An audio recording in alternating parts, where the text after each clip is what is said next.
Hey there. I'm Jennifer, and before I get into this crazy story, make sure to hit that like button and subscribe so you won't miss a single moment of the drama happening in my office. Now, let me set the scene. I'm 35 years old, living my best, or maybe busiest, life as a marketing executive in the heart of Norfolk.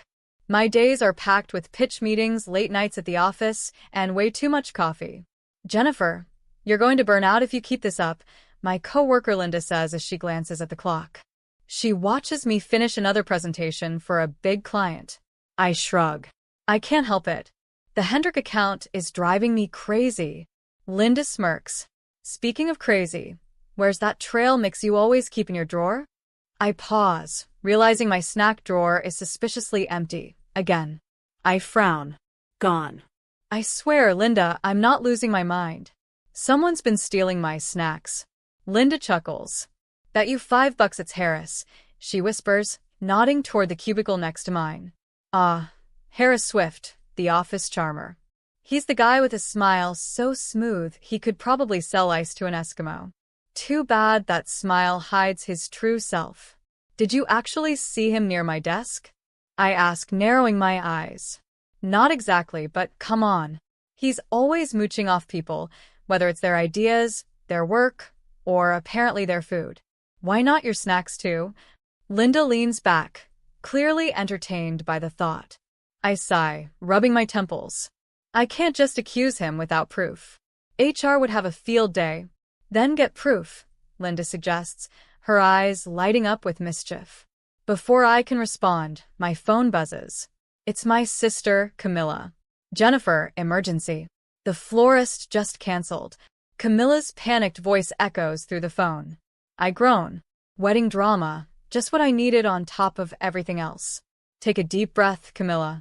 We'll figure it out, I say, trying to calm her down. After hanging up, I slump back in my chair. My to-do list just got a lot longer. Suddenly, Harris strolls over with that same cocky grin plastered on his face. Ladies, working hard or hardly working, he jokes. I resist the urge to roll my eyes. What do you need, Harris? Just wondering if you have those projections for the Morton account. Team meetings in 10 minutes. My blood boils. Those were my projections, and he clearly procrastinated on his part of the work. Still, I keep my cool. Sure, Harris, I'll email them over, I say through gritted teeth. As he walks away, Linda leans in close and whispers, See? Total freeloader. I sigh again. Office life, it's always something, isn't it? Whether it's wedding chaos, snack thieves, or coworkers like Harris, there's never a dull moment. I nod, an idea forming in my head. The rest of the day passes in a blur, filled with meetings, last-minute tasks, and putting out fires. By the time I'm packing up to leave, I catch Harris hovering near my desk, his eyes darting toward my drawer. Night, Jennifer. Don't work too hard, he says, all innocence, flashing me his signature grin. I force a polite smile. Night, Harris. As soon as he's gone, I turn to Linda. Okay, Operation Snack Thief is officially on. Linda's face lights up. Finally, let's do this. We start setting up the trap. I feel a mix of excitement and nervousness as we work. This was more than just catching a snack thief, it was about principle. I knew this was the start of a workplace showdown that would change everything. We're looking at promoting someone to lead the new digital marketing division, Grace began. Your name is on the list. I almost choked. Seriously? That's wow. Grace held up a hand. Don't celebrate just yet. Harris is also being considered. Of course he is. I bit my tongue to stop a groan from escaping. The decision will be based on your performance over the next few weeks. Keep this between us, Grace said firmly. I nodded, my mind racing. Great.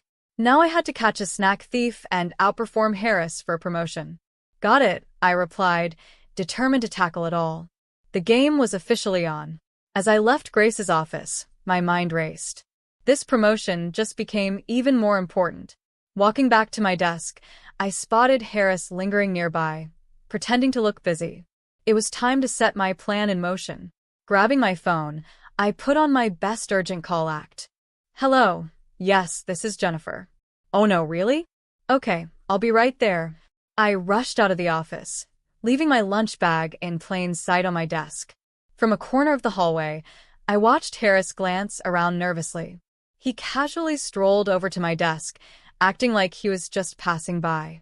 Then he started rummaging through my bag. My heart pounded as I held my breath. Suddenly, his eyes widened. Bingo! He'd found the fake lottery ticket. Trying to be discreet, he pocketed it quickly and walked away, looking around to make sure no one saw him. I smiled to myself. The bait worked perfectly. Returning to my desk, I pretended nothing had happened. Linda caught my eye and leaned over, whispering, "Did it work?" I nodded, grinning. Like a charm. The rest of the day, I kept a close eye on Harris. He was acting jittery, constantly checking his phone. During our afternoon team meeting, his distracted behavior was impossible to miss. Earth to Harris. Geraldo, one of our colleagues, joked. "What's up? You win the lottery or something?" Harris laughed nervously, his face turning red. "What? No, just thinking about a big account." "Yeah, right, I thought," hiding a smirk behind my notebook. He wasn't fooling anyone, well, not me at least. As the day wore on, office gossip started to swirl. Marissa from accounting rushed over to my desk, looking panicked. "Did you hear?" she whispered. "They're saying the Wheeler account is pulling out. There might be layoffs." My stomach sank. The Wheeler account was one of our biggest clients. If the rumors were true, the stakes for this promotion just got a lot higher. "Are you sure?" I asked, trying to stay calm. "That's a massive account." Marissa nodded grimly. "Straight from finance. Things are about to get messy." As I finished up my work and packed my things, Harris approached. He was practically buzzing with excitement, trying to act casual but failing miserably. "Hey, Jennifer," he said with a grin. "Crazy day, huh? Listen, I was thinking maybe we could grab a drink sometime, talk about the future, big plans and all." I resisted the urge to roll my eyes. "Thanks, Harris, but I'm swamped with this new project. Maybe another time." He nodded eagerly, his grin widening. Sure. No rush. We've got all the time in the world, right?" I smiled politely, but my thoughts were elsewhere. If only you knew, Harris, I thought as I headed out. Things were about to get very interesting. I felt a mix of satisfaction and nervousness. The trap was set, but now the stakes were much higher. Between the promotion and the rumors about layoffs, everything felt like it was hanging by a thread. Over the next few days, Harris started acting like he'd already hit the jackpot.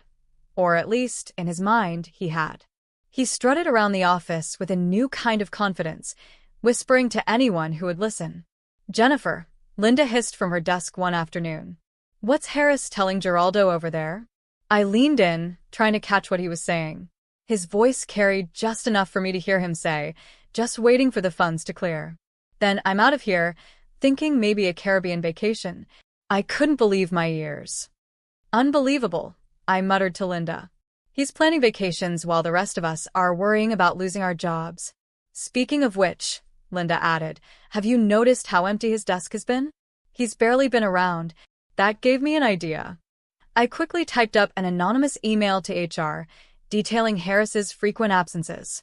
I didn't want to come off as vindictive, it was just time for someone to take notice of his behavior. Later that day, we all gathered for an important presentation to save the Wheeler account, one of our biggest clients. The tension in the room was thick. Harris swaggered in late, looking disheveled and completely unprepared. "All right, Harris, show us what you've got," Grace said, raising an eyebrow. Harris shuffled his notes and started fumbling through his words. Yes, the Wheeler account, so, we're going to increase engagement by..." His voice trailed off as he stared blankly at his papers. The clients exchanged worried glances. I knew I had to step in. "Perhaps we should take a short break," I said smoothly. "I have some additional materials that might interest everyone." As the group left the room, I grabbed Harris's arm. "What the hell, Harris? This is our biggest account. Are you even trying?" He shrugged me off, smirking. "Relax, Jennifer. None of this matters anymore. I've got bigger fish to fry." I was fuming, but there was no time to argue. When we reconvened, I took charge of the presentation. I gave it everything I had, clear slides, strong data, and a compelling vision for the account's future. By the end, the clients were nodding enthusiastically, and Grace's expression softened into approval. "Excellent work, Jennifer," she said. Then she turned to Harris. "Harris, a word in my office, please." As they left, Geraldo approached me, looking embarrassed. "Hey, Jennifer, this is kind of awkward, but could I borrow $1,800? Geraldo asked, his voice hesitant. "Harris promised to pay me back double once his big windfall comes through." I stared at him, speechless for a moment. Harris's lies were spreading fast, but now the truth was unraveling even faster.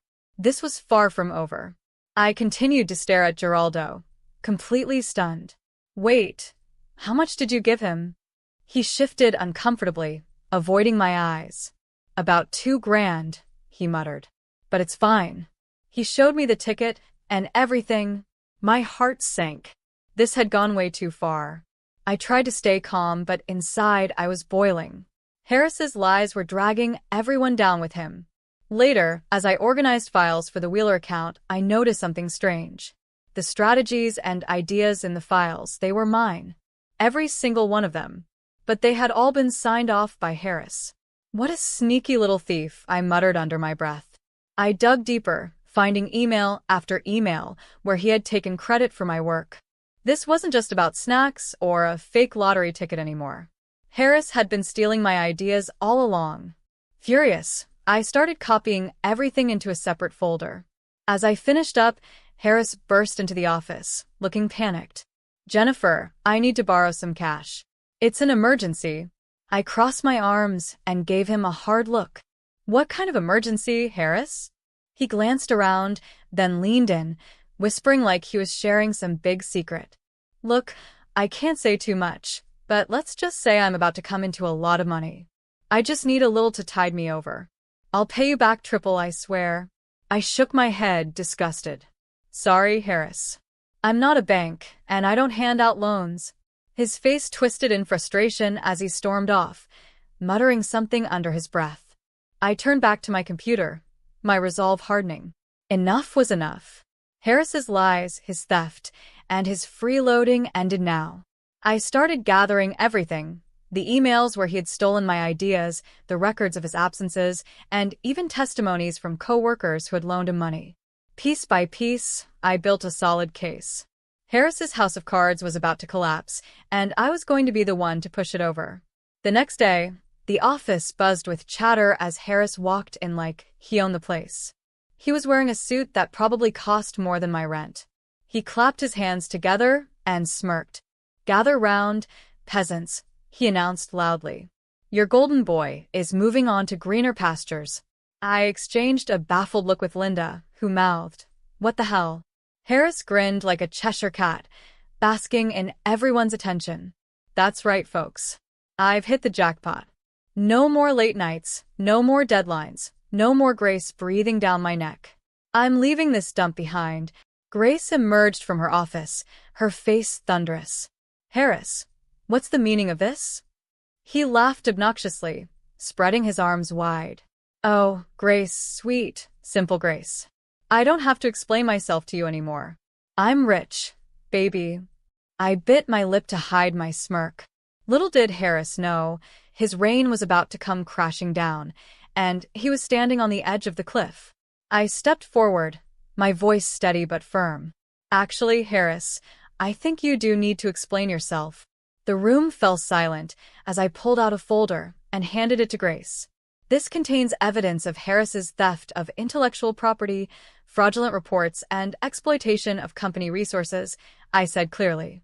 Harris's smug grin vanished, replaced by panic. What? That's ridiculous. You're just jealous of my success." "Success?" I scoffed, holding up a printout of the fake lottery ticket. "You mean this? Hate to break it to you, Harris, but your so-called jackpot is as fake as your work ethic." The office erupted into chaos. Geraldo, red-faced with fury, lunged at Harris, shouting about the money he was owed. Others chimed in, demanding explanations for their own grievances. It was a storm of voices and accusations. "Security!" Grace yelled, her voice cutting through the noise. "Escort Mr. Swift out of the building." Harris struggled as security guards appeared, still protesting his innocence. "This is a setup. You'll regret this," he shouted as they dragged him out. His words fell on deaf ears. "Jennifer, my office."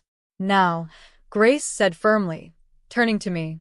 My heart raced as I followed her, unsure of what was about to happen. Grace sat down at her desk, her face unreadable. "Sit," she said, gesturing to the chair opposite her. "Explain everything." I took a deep breath and recounted the entire story, from the stolen snacks to the fake lottery ticket and Harris's escalating behavior. As I spoke, Grace listened intently.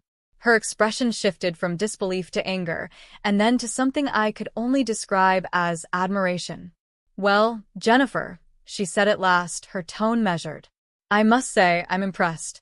Not with your methods, mind you, but with your initiative and dedication to this company." I braced myself, expecting a reprimand. But, Grace continued, a small smile playing on her lips, "it's exactly why I'm offering you Harris's position, effective immediately." I stared at her, stunned. "Really? I mean, thank you, Grace. I won't let you down." Over the next few weeks, the office underwent a transformation. I implemented new policies, focused on transparency, teamwork, and accountability. Slowly but surely, morale improved, and the team thrived. We landed 3 major new accounts, and the energy in the office was the best it had been in years.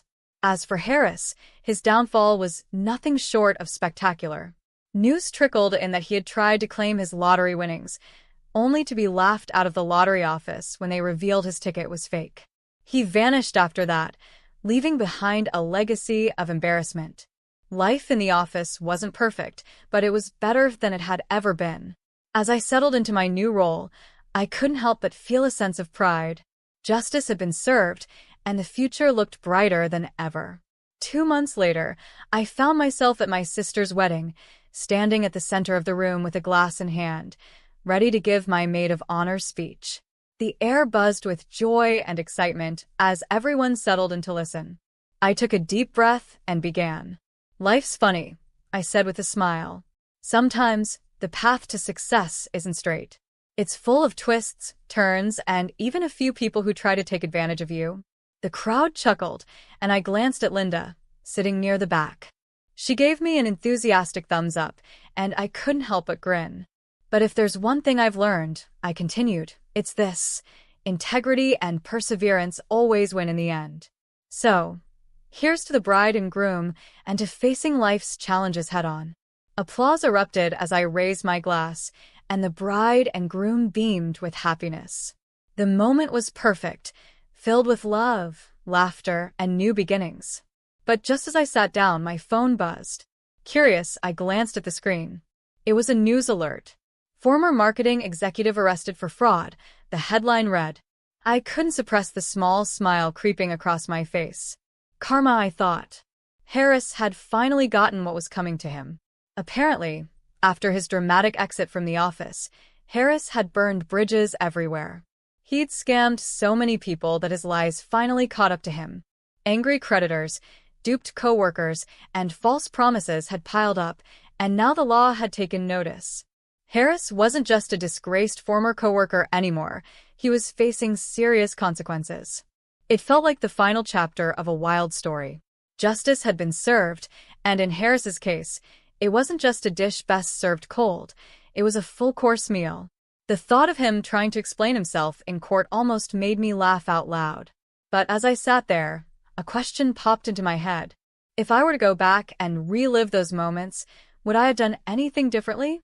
Would I have exposed Harris's fraud immediately, or let him dig his own grave like I did? Was my approach justified, or did I cross an ethical line somewhere along the way? I decided to throw the question to my audience. What would you have done in my shoes? I asked. Would you have confronted Harris right away or let him unravel his own lies like I did? Drop your thoughts in the comments.